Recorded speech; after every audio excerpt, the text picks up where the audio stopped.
Dando continuidade à disciplina de métodos de estudo bíblico, nós estaremos estudando a partir desse momento o método indutivo.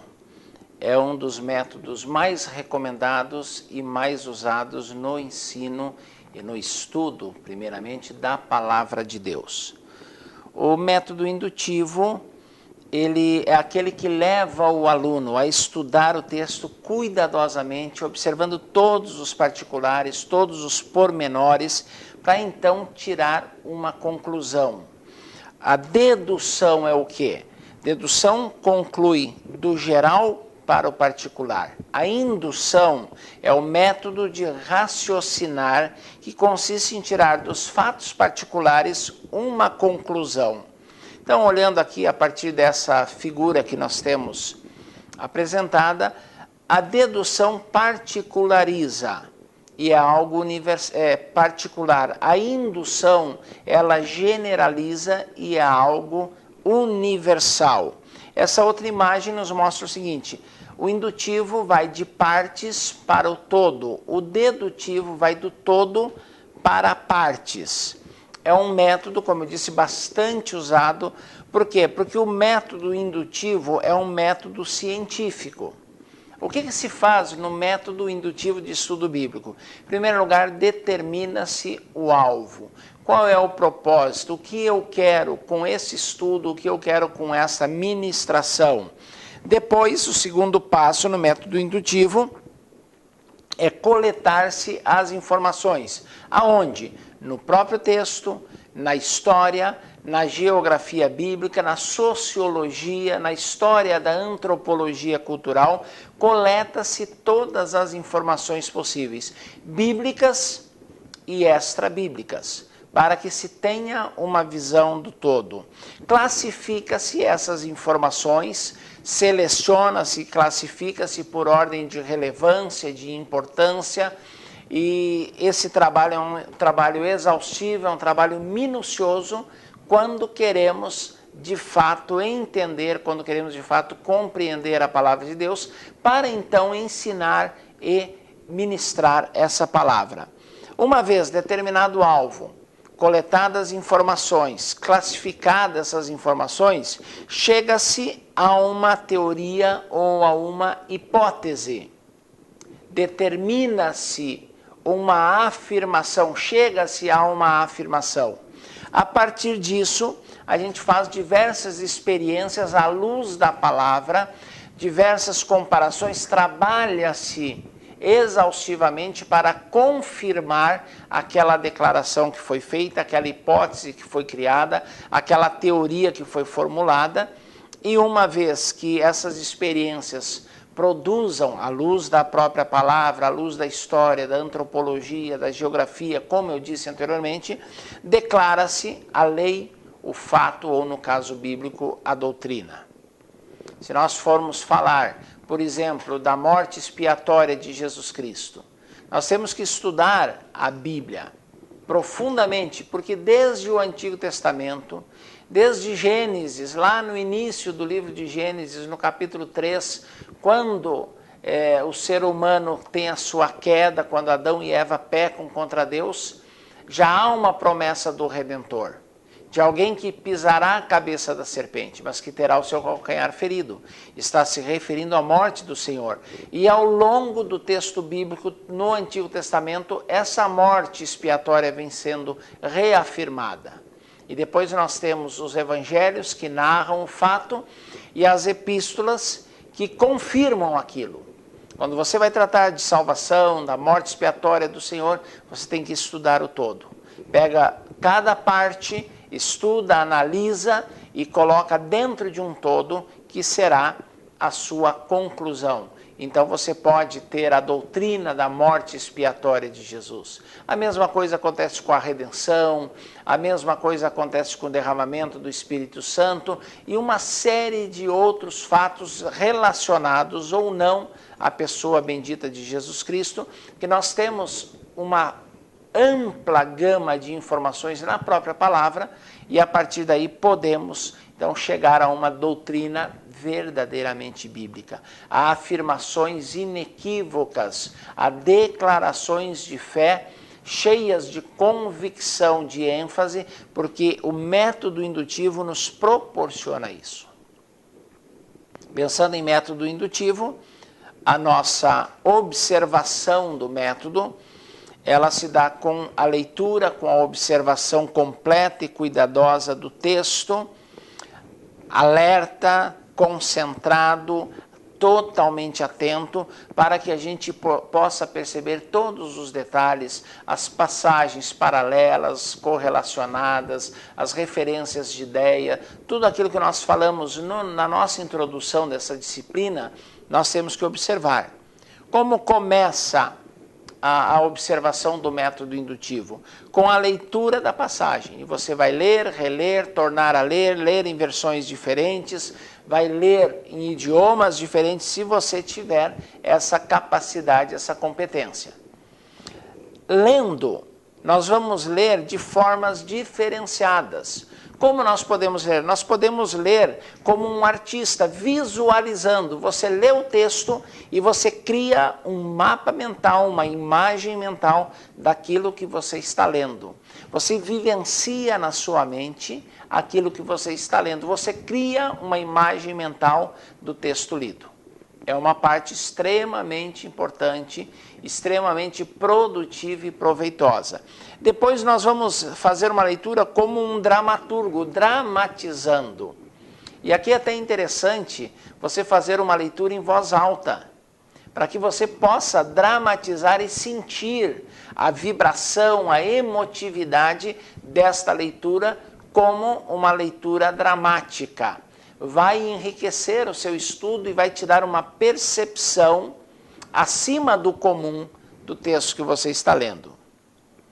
Depois você vai fazer uma leitura como um músico lê uma partitura, experimentando, provando, sentindo, parando, voltando, relendo.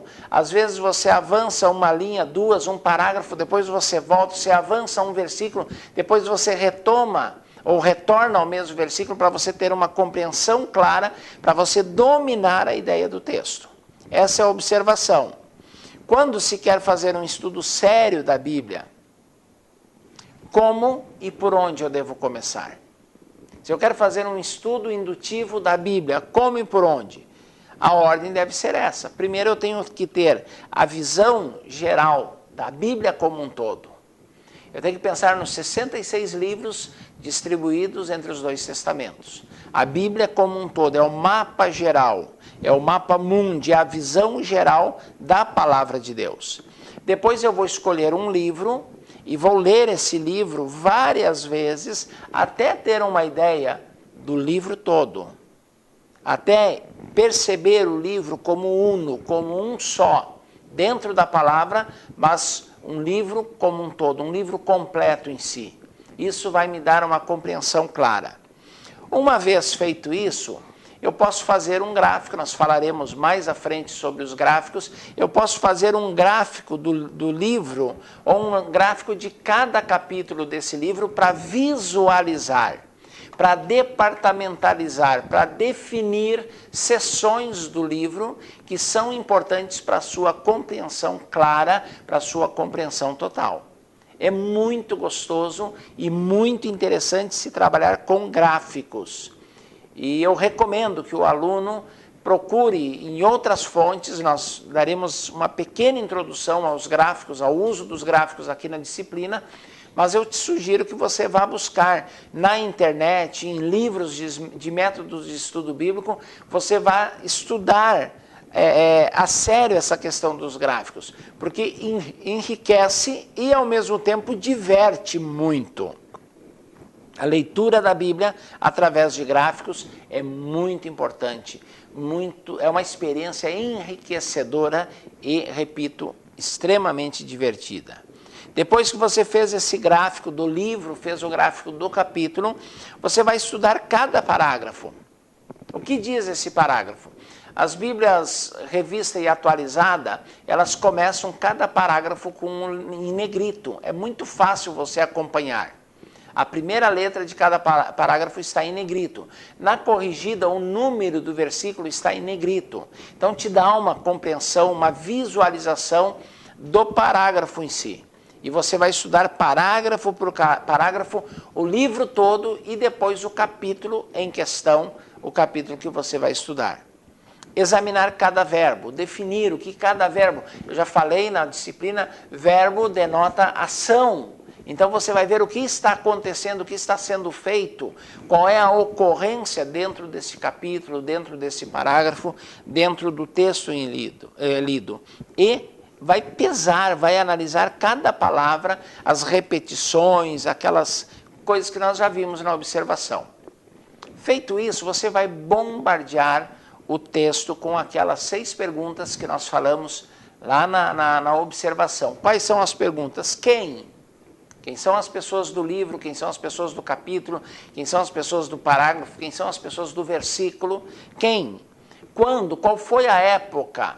E é importante, eu volto a repetir, você criar um pano de fundo histórico. Quando acontece uma coisa na Bíblia, a história da humanidade tem eventos que estão ocorrendo. E é importante você definir isso, você saber contextualizar na história da humanidade a história bíblica. É muito importante. Onde? Qual foi o lugar? Qual é a localização geográfica? É uma cidade? É um país? É um império? Qual é a localização geográfica? Onde está acontecendo? Como está acontecendo? Por que isso aconteceu? Quais foram as causas? Quais eventos desencadearam essa ação, esse episódio, essa história em tela? E por que isso aconteceu? Ou para que isso aconteceu? Quais foram os resultados? Que impacto causou? Você faz todas essas perguntas no método indutivo de estudo bíblico. Você vai de partes para o todo. Nós devemos estar alertas a 4 partes envolvidas no estudo bíblico que eu já citei e vou repetir porque é muito importante. A estrutura, a forma literária, a atmosfera e os termos envolvidos. Tudo isso tem que ser observado. Para descobrir a estrutura, que é o esqueleto da passagem, que é a relação entre as formas e o conteúdo, nós temos que estudar frase, orações, sentenças, parágrafos, capítulos. Lembrando que a escritura, ela tem uma unidade como um todo, uma unidade material, uma unidade de propósito, uma unidade de história. O todo, ele está conectado, cada parte está conectada ao todo, está vinculada ao todo. Existe uma relação entre essas unidades, uma estrutura muito bem entretecida. Tudo que está na Bíblia está interrelacionado, não existe nada autóctone, nada alienígena, nada que está ali por acidente, por acaso. Não existe acaso na Bíblia. Não existe casualidade, existe um propósito. Tudo o que está na Bíblia está com um propósito e cada detalhe faz parte de um todo. Isso tem que ser levado em consideração. Observar a estrutura, nós temos algumas maneiras bem práticas para encontrar essa estrutura. Esteja alerta ao que o autor fala. Comparação, contrastes, repetições, continuidade, o uso repetido de palavras semelhantes, de histórias, de paráfrases, de parábolas. Todas essas coisas são importantes. Lembrando que você deve determinar a forma literária, se é um discurso, se é uma prosa que apela para a imaginação, se é uma poesia, se é uma linguagem figurada, enfim, qual é a forma, se é uma narrativa histórica. O livro de Juízes, os livros dos reis, os livros das crônicas são narrativas históricas, como são os livros de Samuel. Então, qual é a forma literária?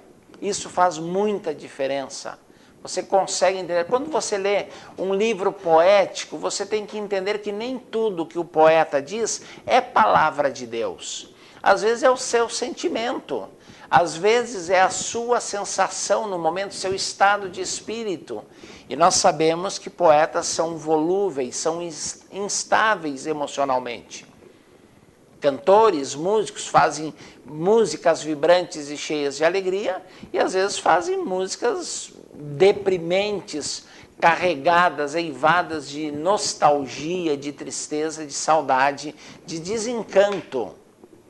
E quando você olha para os livros poéticos na Bíblia, você encontra a mesma postura.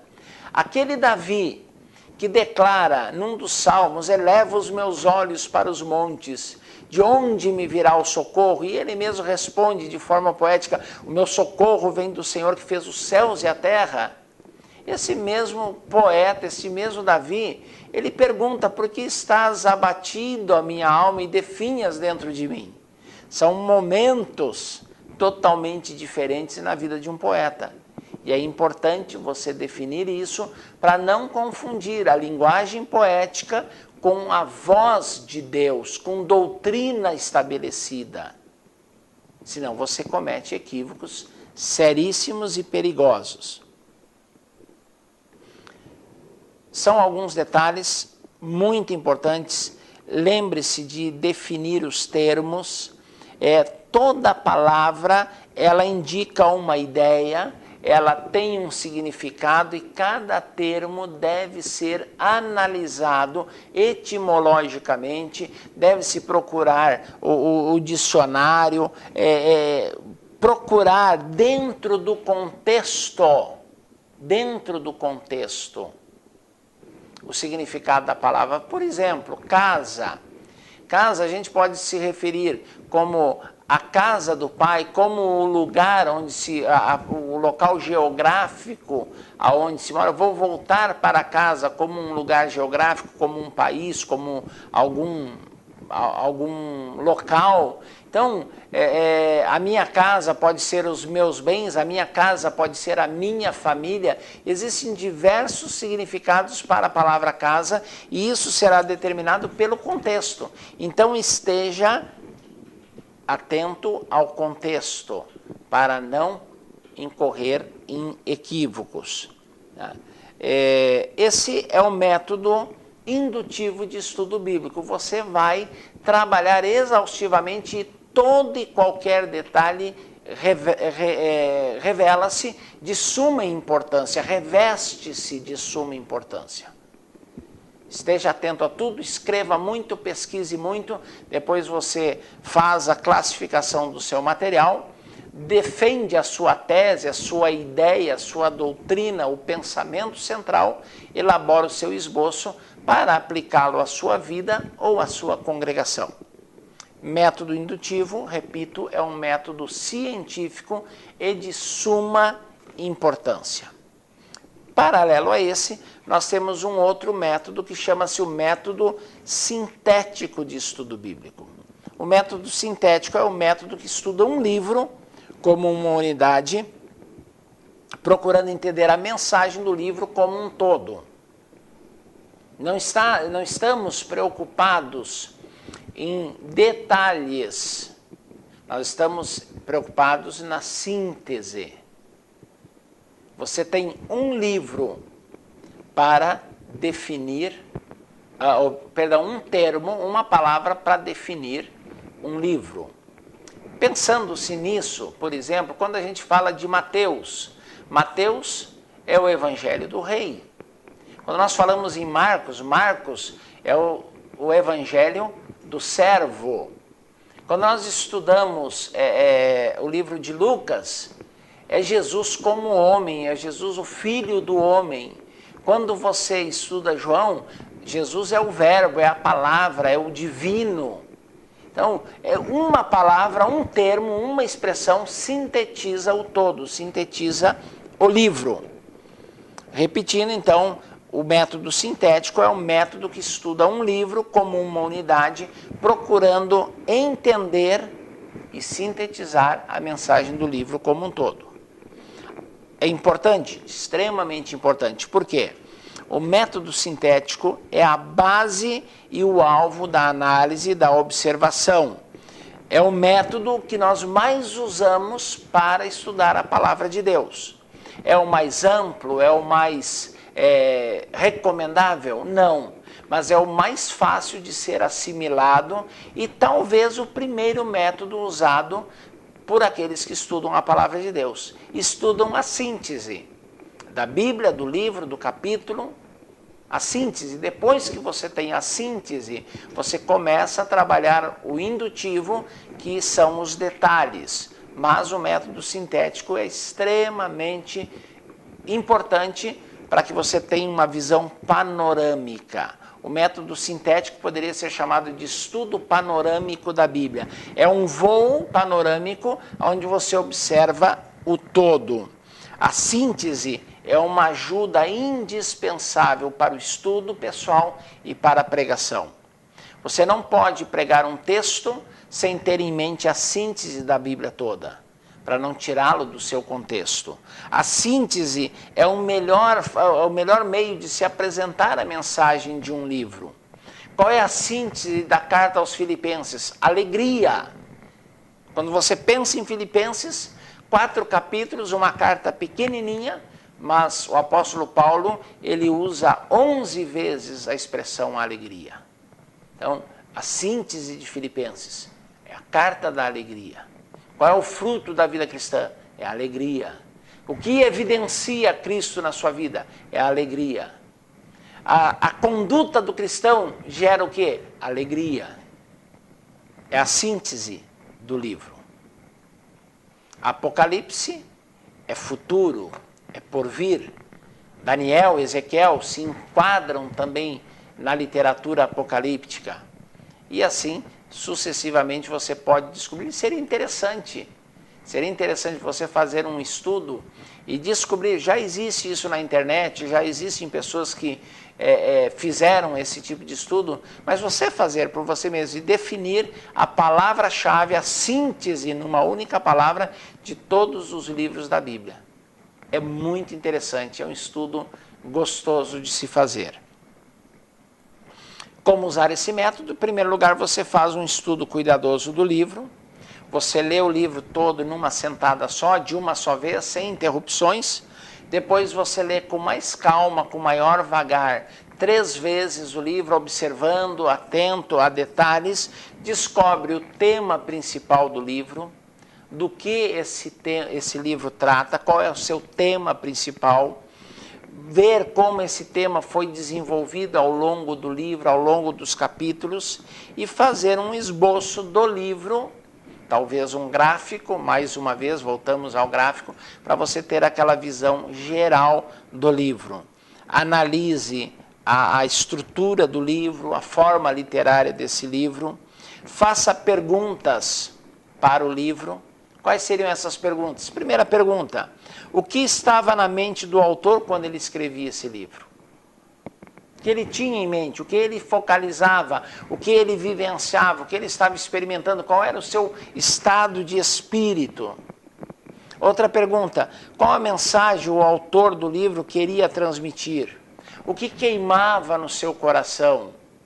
A alegria, a confiança, a segurança, a inconstância da situação político-militar, a fome, a angústia, a perseguição. Em que contexto ele escreve esse livro? O que estava no seu coração? O que queimava o seu coração? O que lhe incomodava? O que lhe motivava? São perguntas que você deve fazer. Verifique de que forma ele desenvolveu o tema. Se você pensar, por exemplo, na carta aos Gálatas, Paulo foi extremamente polêmico. Ele começa fazendo algumas afirmações contundentes e muito polêmicas, questionando enfática e veementemente alguma coisa que estava acontecendo com as igrejas da Galácia. Confrontação. É um estilo polêmico. Quando você olha para Malaquias, o autor usa perguntas. Quando você olha para Romanos, a carta aos Romanos, existem tópicos bem definidos que vão sendo tratados gradativamente. Quando você olha para o livro de Mateus, você vê também eventos sendo tratados, se sucedendo numa sequência cronológica muito lógica e correta. Essas questões têm que estar bem vivas na sua mente. Relacionar o livro que você está estudando com outros livros da Escritura que são paralelos, que são parecidos. Por exemplo, Apocalipse, você estuda junto com o livro de Daniel e também com o livro de Ezequiel.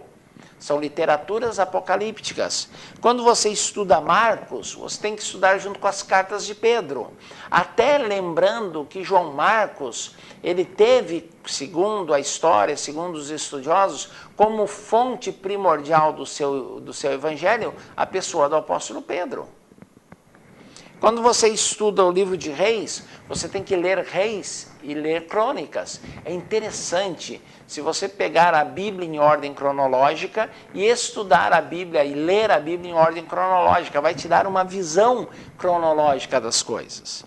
Os profetas menores, você tem que estudar junto com os livros de Reis e Crônicas. Por quê? Porque os profetas menores, eles viveram nessa época e o que estava acontecendo ali era extremamente importante e interferia diretamente nas profecias e nas escrituras produzidas na época. Nós vamos fazer uma pequena pausa para você digerir, para você pensar, para você avaliar o que nós estamos falando, estudando sempre juntamente com a apostila que você tem aí. Aqui na sua apostila você tem uma observação do método sintético do livro de Malaquias, nas páginas 30 e 31. Dá uma analisada, estuda, observa com a Bíblia aberta, não apenas com a apostila, mas com a Bíblia aberta, e nós retornaremos para mais um período de aulas dentro da matéria de métodos de estudo bíblico.